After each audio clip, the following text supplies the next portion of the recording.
नमस्कार विद्यार्थियों, daffodil coaching classes के यूट्यूब चैनल पर आप सभी का स्वागत करता हूं। दोस्तों, हमारा राजस्थान कक्षा 6 की बुक से हम 5 पार्ट पढ़ चुके हैं। आपने वो वीडियो नहीं देखे तो इस वीडियो के डिस्क्रिप्शन बॉक्स में उनका लिंक दे दूंगा, आप जाकर देख सकते हैं।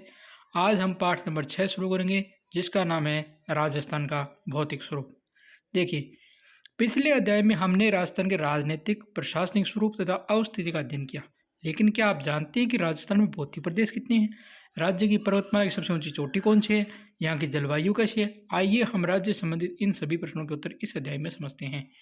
देखो, राजस्थान का जो भौतिक स्वरूप है ये अत्यंत जटिल एवं विविधता युक्त है। राज्य का जो मध्यवर्ती भाग है, इसमें जो है अरावली पर्वतमाला है। ये विश्व की प्राचीनतम जो पर्वतमाला है उसमें से एक है। राज्य का जो पश्चिमी भाग है ये मरुस्थलीय है और दक्षिणी पूर्वी भाग क्या है? पठारी है। भू संरचना के आधार पर हम राजस्थान को 4 भागों में बांट सकते हैं: थार मरुस्थल, अरावली पर्वत, पूर्वी मैदान और दक्षिणी पूर्वी पठार।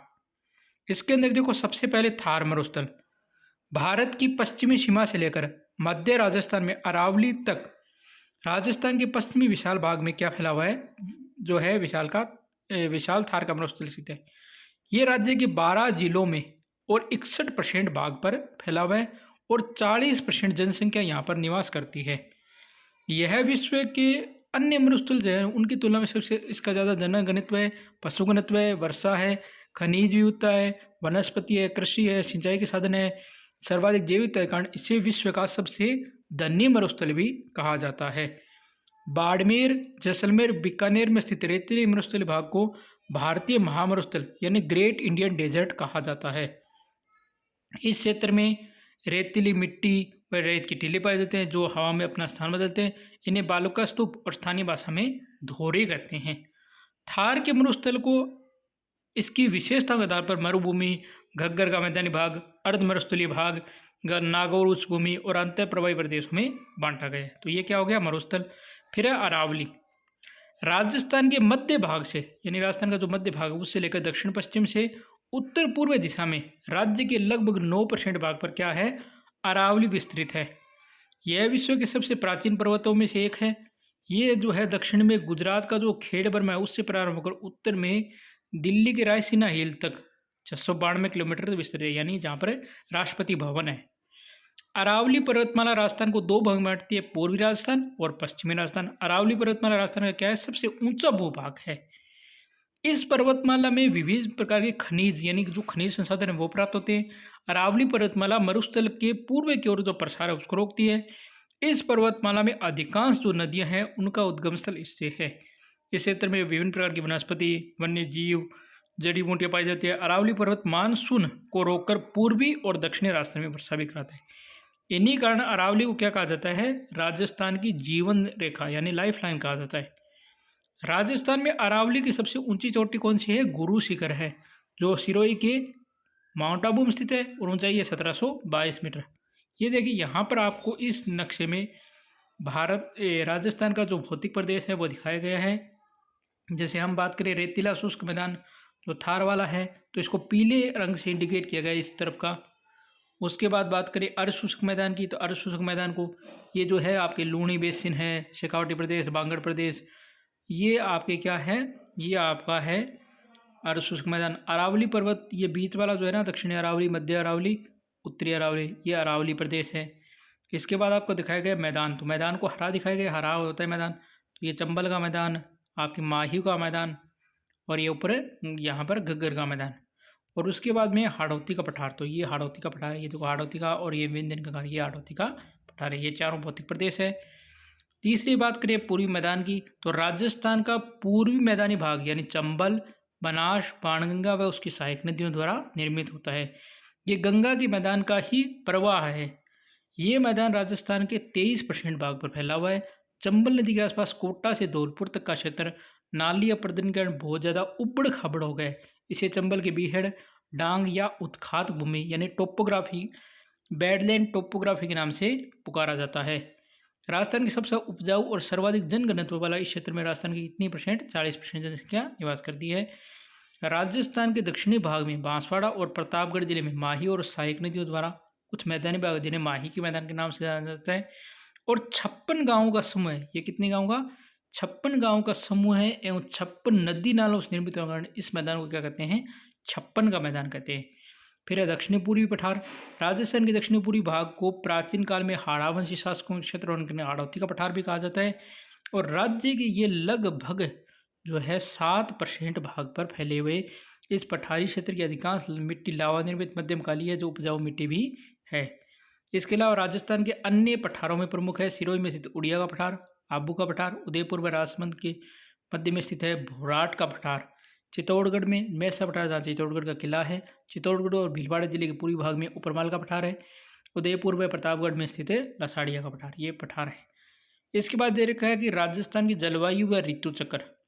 राजस्थान की जलवायु पर क्या है? मानसून का स्पष्ट प्रभाव है। प्रदेश की अक्षांश स्थिति और भारतीय उपमहाद्वीप में उत्तर पश्चिम स्थिति, समुद्र से दूरी, अरावली पर्वत की स्थिति और प्रदेश के विस्तार के कारण राजस्थान देश का एकमात्र ऐसा प्रदेश है जहां 5 प्रकार की जलवायु पाई जाती है और राज्य के लगभग पश्चिम में लगभग 61% भाग में शुष्क और अर्धशुष्क मरुस्थलीय जलवायु है। वहीं अरावली के पूर्व में जयपुर, उत्तरी पूर्वी जिलों में उपाद्र जलवायु है। सवाईमाधोपुर से लेकर उदयपुर तक की आर्द्र जलवायु है।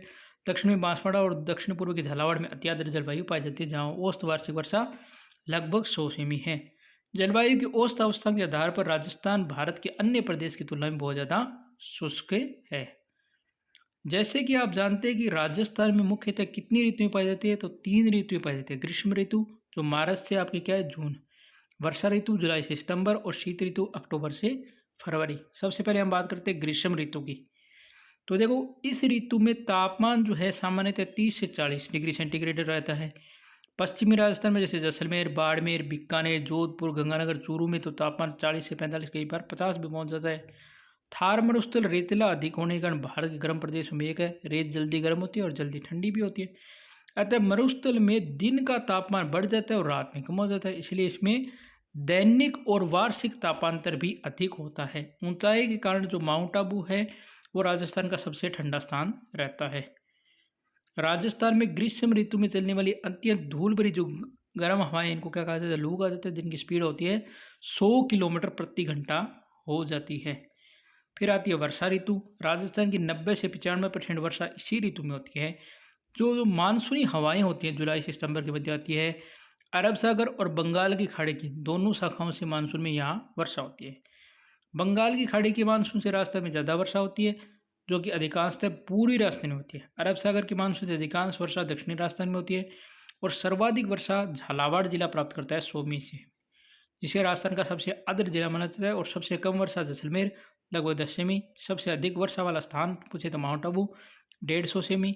राजस्थान के दक्षिणी पूर्वी भाग से उत्तर पश्चिम की ओर वर्षा जो है लगातार कम होती जाती है और अरावली के पूर्व में 50 सेमी से अधिक और पश्चिम में 50 सेमी से भी कम वर्षा होती है।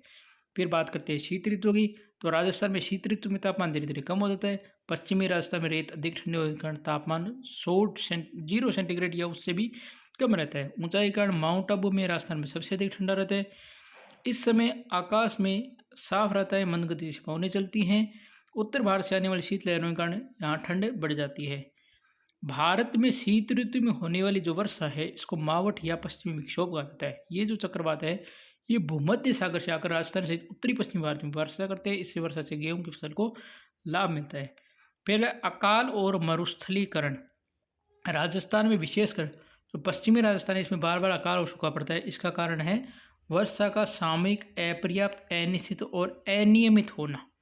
यानी वर्षा सामयिक यानी समय पर वर्षा नहीं होती, अपर्याप्त वर्षा होती है, अनिश्चित वर्षा होती है, अनियमित वर्षा होती है। इस कारण पशु पक्षियों के लिए चारा, पानी, मनुष्यों के लिए अनाज व पेयजल की कम स्थिति हो जाती है। इसे अकाल कहा जाता है। कम वर्षा यहाँ की जलवायु की प्राकृतिक स्वभाव है, लेकिन मानवीय स्वार्थ ने जिस तरह विवेक है ढंग से जो वनों की कटाई की है, भूमिगत जल का अति दोहन किया है, पारंपरिक जल संसाधन प्रबंधन की उपेक्षा की है, इससे प्रतिकूल प्रभाव प्रदेश के आर्थिक और सामाजिक जीवन पर भी पड़ा है। भौतिक दशाओं व मानवीय कार्यों द्वारा अब उपजाऊ भूमि बंजर व रेतीली मिट्टी में परिवर्तित हो जाती है। उस क्रिया को मरुस्थलीकरण कहा जाता है। राजस्थान के पश्चिमी भाग में लगातार मरुस्थल का विस्तार हो रहा है, फिर भी वृक्षारोपण द्वारा इसे कम करने के प्रयास किए जा रहे हैं। तो ये आपका टॉपिक हो गया पूरा। इन 2 प्रश्नों के उत्तर आपको कमेंट में देने हैं कि निम्न में से कौन सा भौतिक प्रदेश राजस्थान में स्थित नहीं है? अरावली, पूर्वी मैदान, थार मरुस्थल, हिमालय। अरावली पर्वतमाला की सबसे ऊंची चोटी का नाम बताना है गुरु शिखर, एवरेस्ट, जार जरगाजी और कंचनजंगा। और एक आपको अभ्यास का प्रश्न ये है कि आपका ज़िला कौन से भौतिक प्रदेश में स्थित है, बताना है कि आपका जो ज़िला है वो कौन से भौतिक प्रदेश में स्थित है, ये बताना है। तो यह था आज का वीडियो। अगर आपको वीडियो पसंद आई तो लाइक शेयर और कमेंट कर देना। चैनल पर पहली बार आए या अभी तक चैनल को सब्सक्राइब नहीं कर रखा है तो चैनल सब्सक्राइब करो, बेल आइकन घंटी दबाकर। धन्यवाद। जय हिंद, जय भारत, गुड नाइट।